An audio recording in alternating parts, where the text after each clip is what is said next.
네, 뭐, 예, 그큰 부분들, 결국 다빈치를 통해서 시작을 합니다. 그래서 다빈치를 통해서, 어, 그, 목, 그냥, 인생의 목표를 추구하는 사람의 모습. 근데 그 추구하는 모습들이 결국에는 인간적 의지로 할 때는, 물론 인간적 의지 초반에는 다빈치도 겸손이 있었고 하는 부분들이 있었기 때문에, 어, 거기에 대한 경계의식이 있긴 있었는데, 어느 순간이 되는 순간, 자기가 이것을 모든 것을 할 수 있다는 얘기를 하는 순간 방향을 잃어버린 그 추구자의 모습. 그래서 결국 실패하게 된 다빈치 얘기를 하면서 그 추구자의 의미가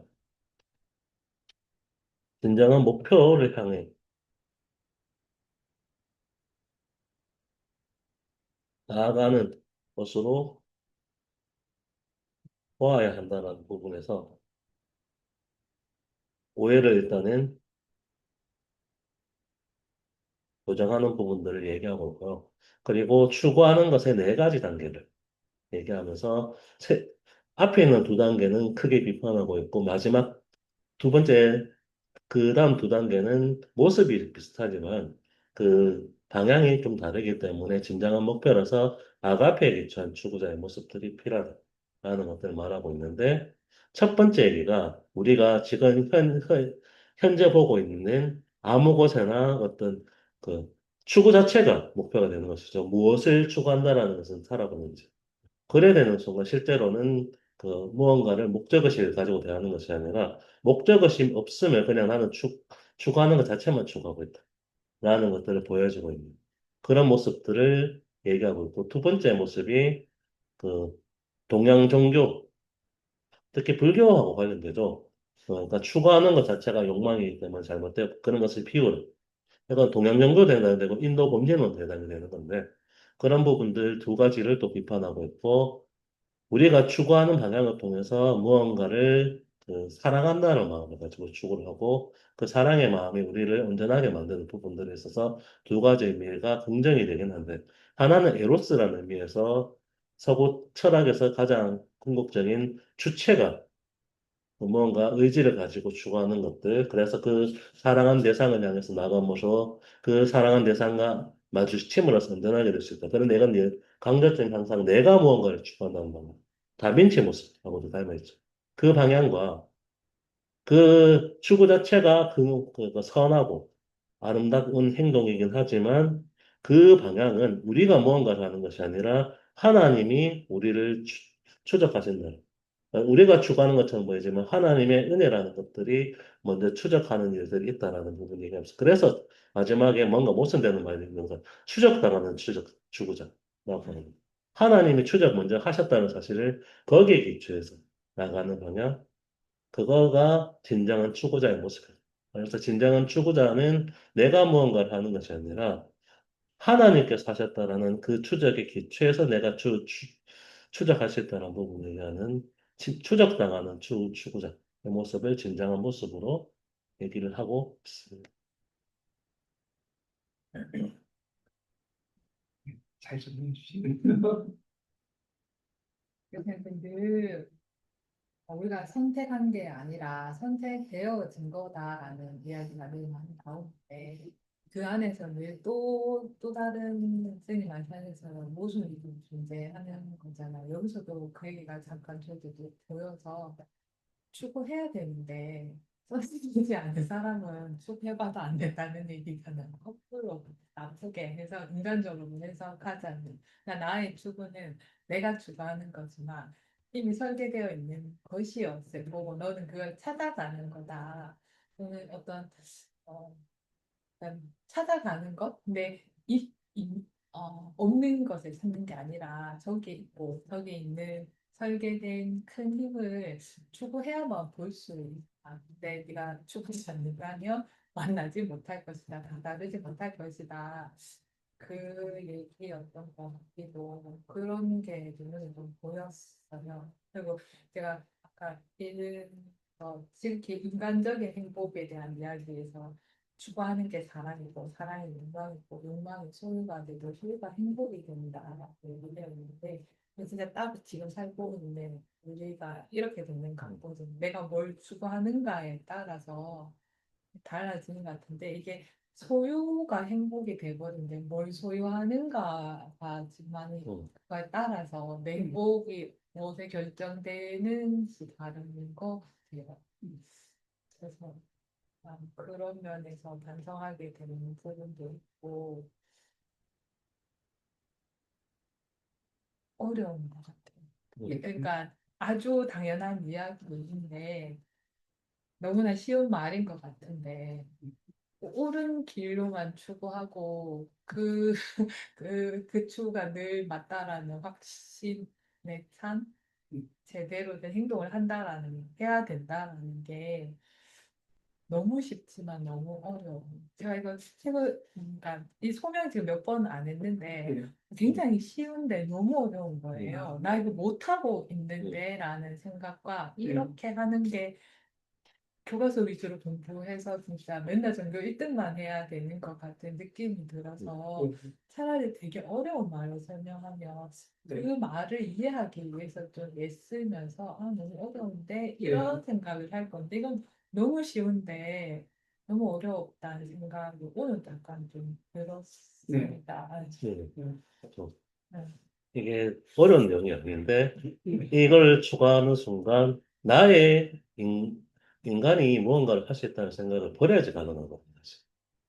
근데 이게 또 잘못하면 인간이 무언가를 할 수 있다는 버리는 모습으로 나가서 추구하는 방향들을 잘못되었다라고 나가는 것이 아니라 또 다른 함정이 앞에 비판했던 동양 종교로 나갈 수 있다는 거죠. 욕망 자체를 부정하는 방식. 그래서 나를 철저히 지우는 방식. 이것도 잘못됐다. 근데 그렇다고 욕망을 추구하는 부분들이 자칫 잘못하면 또 다빈치나 에로스의 길이라고 얘기되는 것처럼 그런 길로 갈 수 있어요. 그래서 하나님의 은혜가 모든 것을 가능하게 하신다라는 건데 그런 것들을 하려면 내가 무언가를 할 수 있다는 것이 아니라 내가 추구하는 것이 그다지만은 하나님만이 그걸 가능하게 하신다는 그게 또 있는 것이어서 야 이거를 그러려면 내 인간적 의지나 이런 부분들에 대한 내려놓음이라는 것들이 가능해야지 간, 접근이 가능한 부분들인데 그거를 내려놓으시는 사람이 있을까라는 생각도 되게 하는 그냥 아무 일도 하지 않으면 아무것도 하지 않으면 아무 일도 일어나지 않는다고 하잖아요. 근데 사실 그 얘기는 그 동양적 사고 우리가 얘기하는 거기에 더 가까운 걸 수도 있는 것 같아요. 해탈해서 떠나고 그러니까 불교적이나 이런 면에 있어서 숙세를 떠나는 거, 다 버리는 거, 그 아무것도 하지 않고 아무 일 일어나지 않게 하는 게 불교적인 어떤 얘기에 더 가깝다면 여기서 얘기하는 말씀은 늘 인간 뭐든 하고 그 실수하고 실패하는 모든 과정을 네가 눈으로 보라, 경험하라, 거기에서 반성하고 무엇인지 찾아라고 하는 뭐든지 하나는 거의 더 가깝다는 생각이 좀 들기는 하거든요. 그러니까 그 과정에 그러니까 근데 우리는 뭐든 하라고 했으니까 뭐든 하면 잘할 수 있을 것 같은데 그 과정에는 무수한 실수가 당연히 있다라는 그리고 근데 그 무수한 실수나 또는 실패나 그런 잘못된 것들을 두려워하지 말고 일단 발은 디뎌보라는 또 되게 현실적인 이야기인 것 같다는 생각도 들거든요. 그래서 아주 세상 지상에 발을 떼고 살아야만 가능한 일인 것 같으면서도 또 한편으로는 현실에서 모든 것을 부딪히고 모든 것을 해보는 과정에서 네가 알게 될 거라는 이 말도 하는 이런 말씀도 같이 있는 것 같아가지고 음, 되게 젊은 사람들은 어떻게 할 수 있죠? 뭐 경험이 없고 해본 일이 별로 없는데 그들은 어떤 걸 바탕으로 마음을 가질 수 있나 생각이 좀 드는. 네. 음, 근데 이게 이제 그 소명인데 이제 추구자라는 걸 소명이라는 것도 생각이 드는 거잖아요. 음, 그래서 이제 추구자 이제 또 옛날에는 번역할 때 구도자 이렇게. 음. 서양에서 이제 그 기독교적인 데 이렇게 신앙생활 하다가 이제 벗어나게 돼가지고 이제 나는 뭔가를 추구하고 구도하는 사람들, 이 사람들이 이제 또 이렇게 그 기독교와 비기독교인들 사이에서 뭔가 일을 하려다 보니까 많이 만났나 봐요. 그러니까 그래서 그 추구자들을 정리해 보니까 아까 말한 것처럼 뭐 추구하는 과정 자체를 의미를 두는 사람도 있고, 그다음에 그 추구하고자 욕망 자체를 내려놓는 사람도 있고, 음. 그다음에 엄청난 이제 광적인 열정으로 추구를 계속해 나가는 사람도 있고, 그다음에 이제 마지막 아가페 사랑으로 추구하는 사람이 있는데, 이 그 아가페 사랑에서는 추구의 대상이 하나님인 거죠. 하나님.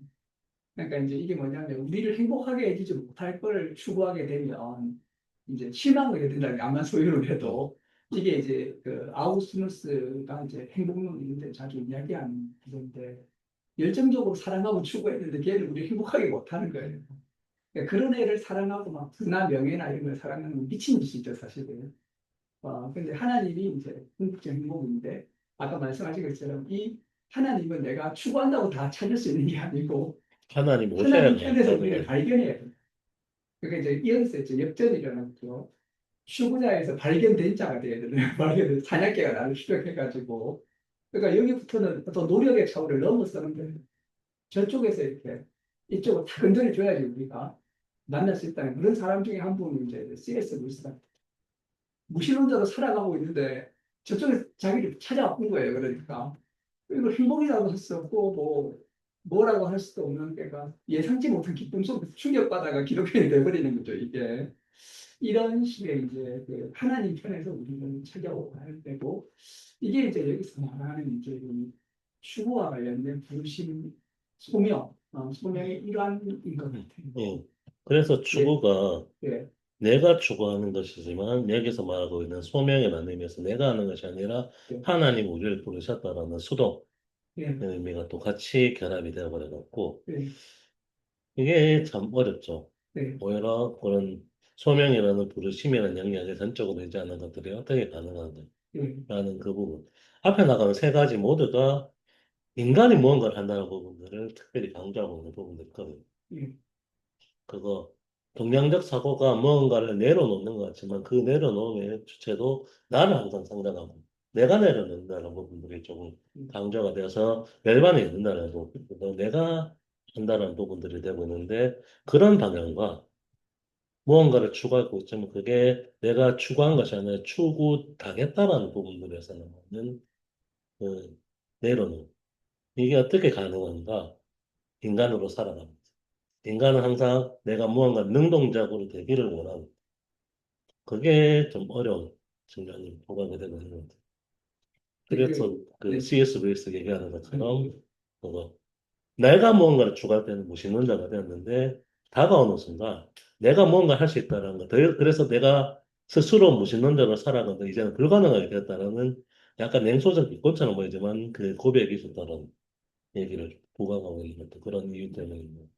무신론이 수동적으로 습격당해버렸어요. 그래가지고 이제 실천이 되어버린 거죠. 그래서 이 레오나르도 다빈치는 열정적으로 전방위적으로 추구했는데 안 된다는 절망을 느낀 하나의 케이스로 이야기하고 있고, C.S. 루이스도 뭐 그런 식으로 살다가 이렇게 예상치 못한 이제 은혜를 접하고, 여기가 은혜인 거죠. 은혜. 네, 그 이야기를 하고 있다. 그러니까 그 막 추구 당함을 갖게 되는 신문제가 있는 예, 반대로 계속 추구를 했는데 예, 나는 모르고 가는 거죠. 왜냐하면 나의 추구가 맞는지 모르는 거야. 선택되지 않았다는 느낌으로 계속 그렇다면 그것이 나의 소명인가? 이런 생각을 해야 되는 건지. 그러니까 아니, 늘 비슷한 의문이긴 한데 내가 알 수 있다라는 게 참 어려운 건데 예, 내가 그래 이거구나라는 예, 거를 아는 게 너무너무 어려우니까 예, 내가 추구하면서 그래 이거 맞아 내 이 추구가 옳았어라고 평생을 살아도 그게 아닐 수 있는 거잖아요. 예, 예, 그냥 무신론자처럼 아무것도 모르고 있다가 어느 날 이렇게 선택되어지고 습격 당하게 되는 그런 순간이 오는 경우들도 있다고 했는데, 예, 근데 모르고 있다가 알게 되는 거는 알았다는 것 자체가 저는 대단한 힘이 되는 거라고 생각하거든요. 그러니까 어느 순간 나에게 그게 와서 이렇게 탁 터지면서 뭔지 알게 되는 그 순간이 온다라면 그거는 쉽다는 게 아니라 그 순간을 아는 거니까 그건 굉장히 대단한 축복인 것 같아요. 근데 그렇지 않은 예, 그 지점을 모르는 내가 언제부터 10살인지 내가 예, 언제가 11살인지 언제가 20살인지를 알 수 없는 예, 계속해서 가는 연속성 안에서 예. 그 지점을 알 수 없다라는 걸 굉장히 막막할 수 있겠다. 그 막막함을 무엇을 극복해야 하는가. 음, 뭐, 네, 음, 네, 선생님들 하신 말들을 반복하는 것 같다는 생각이 드는데, 일단 시인들이 사실 내가 시를 쓰는 게 아니라 시가 나를 쓰는 거죠. 이것도 어떤 수동래로서 하지만 그런 이야기인 것 같아요. 뭔가 방금 읽었네요. 근데 그런 의문이 생기는 거죠. 아까 선생님이 얘기하신 것처럼 뭔가 근데 어떤 행위나 어떤 나의 행위의 준거를 나에게 주지 않고 어떤 큰 어떤 완전함에서 존재의 준거를 준다는 게 그러면은 나보다 나를 더 사랑해야 할 것이 있는데 근데 그게 정말 어떻게 보면 맹목으로 변하기 쉽고 그래서 그게 저는 뭔가 이런 시도를 하고 싶은 것 같아요. 어떤 나의 뭐 행위의 준거를 나에게 두고 나의 어떤 불안정함을 인정하고 겸허하게 받아들이고 겸손하게 행동하고 살아야 한다는 그런 의의는 찾을 수 있을 것 같은데 나의 준거를 나에게 두지 않고 더 높은 것을 둔다는 게. 하지만 그래도 나 자신을 더 사랑해야 하지 않을까? 그런 생각도 하지만 여기서 멈춰서는 안 되겠죠. 더 큰 차원으로 나 자신을 확장하기 위해서 글쎄요, 나의 행위 중력을 이해해줘야지 저 위에 돌아올지 모르겠네요. 이거는 아까 두 가지 의미가 같이 있는 것 같은데, 내가 주관하는 대상이 온전하신 하나님이라는 부분들. 그래서 내가 뭔가 한다는 부분들의 방점은 나의 방향에 추구하는 부분들을 부정하는 것들이 아니라 내가 추구하는 부분들에 있어서 그 열정은 하나님이라는 온전하신 분을 향해야 된다는 부분들이 있는 것이고, 근데 그게 그분 자체를 얘기하는 부분들이 아까 시가 나를 쓰게 만든다는 것처럼 사건으로 다가온다는 거죠. 내가 뭔가를 한다는 것이 아니라. 그래서 그 시인은 시를 쓰기 위해서 노력하지만 시인이 시를 쓰는 것이 아니라 시가 시인을 쓰게 만든다는 그 고백처럼 나오게 나오는 부분들에 있어서 하나님이 그것을 하셔야지 가능한 부분들이 된다는 부분들이 그래서 누군가는 그런 표현을 쓰게 됐는데 내가 100% 하나님이라는 표현을 썼는데 그런 의미에 좀 가깝긴 해요. 그런데 다만 내가 100% 하나님 100%할 때 그 중심점은 하나님 100%에 놓여 있고 그래서 하나님은 원가른다는 의미에서 추적당한 주고자라는 의미가 그 고백적인 부분들에서는 나오는 것이죠. 그게 좀 강조되고 있는 것 같아요. 신영재는 하는 고민이 이게 이제 내가 많이 들어본 고민인 것 같은데, 그러니까 이제 시인이 시를 쓰는 게 아니고 시가 시를 써버리게 되면 이 시가 비윤리적이라든지 예를 들어서 뭐 이렇게 정치주의를 찬양한다든지 광신적인 어떤 행동 그런 걸내 통제할 수 없잖아요. 이게 갑자기 뭐 가서 아들 죽이라고 한다든지 뭐 십자군 전쟁을 하라든지 이런 못될 거에 대한 어려움들이 있고 이제 이런 이제 그 두려움에서 아직 왼 저쪽에 다 넘겨졌다고 생각되기 때문에 이런 부분들에 대해서는 이제 언제나 좀 이렇게 좀 그 많은 이제 신중함이 필요하지 않을까 이런 것들에 있어서 정말 이제 그 시간 아직 온 것일까 이런 거 있잖아요. 예, 그런 이제 있는데 우리가 이제 칼바르트 같이 읽었어요 옛날에. 음. 칼바르트 묘일생을 읽었는데 이제 교회를 왜 오느냐? 인간의 모임이 실패한다는 걸 알기 위해서 온다는 이제 우리가 와서 이렇게 하는 게 뭔가 하는 거잖아요. 이렇게 추구하고 찾아가는데 또 인간이 이게 하나의 이제 오르거니제이션을 보거든 조직체로 와서 하는 모든 이제 인간이 그리고 인간이 뭔가를 하는데 실패하면서 이제 그 순간에 이제 계시가 올 수 있는 거죠. 근데 계시가 언제 올지 몰라요. 그러니까. 그리고 그 계시가 자칫 잘못하면 영시형제 고민하는 것처럼 예, 시가 내게로 온다라는 것들이 진짜로 사건으로서 중요한 그 의미 있는 방향으로 작동하는 것들이 아니라 그렇게 생각했다고 접근했는데 알고 보니까 아까 얘기한 파시즘을 찬양하는 그런 예. 방향으로 나가는 왜곡일 수도 있기 때문에 음, 그런 부분들을 좀 경계하는 그렇죠. 부분들이 필요한 것 같고 그런데 시인들이 고백하고 있는 것들이 대다수가 시가 나를 쓰게 한다는 부분들은 좀 어느 정도는 있죠. 그래서 사건이 마주하는 순간 하게 된다는 부분들이 그런 얘기들이 좀 강조되고 있는 것 같아요. 근데 이거 뭐 좀 철학 이야기지만 하이데거에서는 존재가 던지고 인간이 대응해서 던지거든요. 우리 식으로 하면 하나님이 던지고 우리도 던져야 돼 그러니까 그래서 그 안에서 이렇게 이제 그 어떤 이제 사건이 발생하게 되는 거죠. 하여튼 이게 추적당하는 이제 추구자 굉장히 좀 심오한 어떤 이제 소명 진리를 말하는 때문에 그 예, 됩니다. 이제 예, 마무리를 해야 되겠구나. 255. 선생님도 하이델버로